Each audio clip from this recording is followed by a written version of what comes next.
neither have the power nor the will to annex other countries by conquest. The Irish abroad are bound to us by no ties save those of kindred, of a common history and a common spiritual heritage. But these are stronger ties than any that military or political domination could create. That spiritual unity is precious to us all.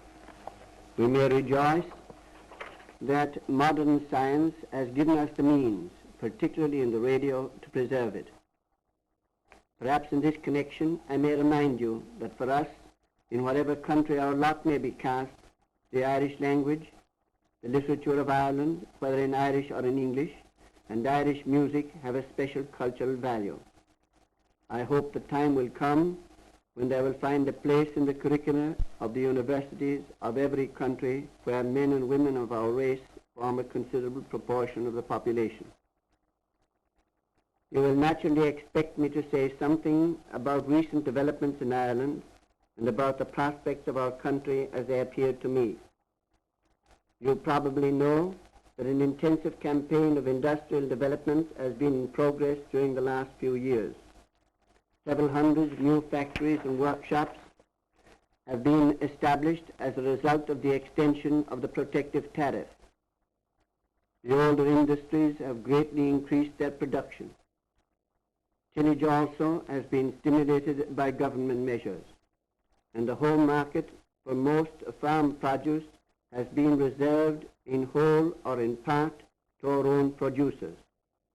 The results of this policy are evident in the statistics of our imports. The expansion of the home production of industrial and tillage products, which these statistics show us, has been a great factor in enabling the Irish Free State to meet the special difficulties which have been placed in the way of our export trade in livestock and livestock products since 1932. We are becoming less and less dependent on external markets for the sale of our produce and on external sources of supply for the commodities required for consumption at home. There have been some notable advances also in social legislation, of which the most important are the Housing Act of 1932, under which the rate of progress in solving the housing problem has been increased more than fourfold. The Unemployment Assistance Act 1933, based on the principle that society owes at least maintenance to those of its members whom for the time being it cannot provide with the means of earning a livelihood by their labor, and an act passed in 1935 to provide pensions for widows and orphans. Of political developments, I shall only say that definite progress has been made in several respects towards the status which the people desire. With the utmost goodwill towards other nations, the Irish people are as determined as ever to work for the unity and independence of their country. They believe that in the attainment of that goal lies their own welfare and the establishment of permanently friendly relations with their neighbors.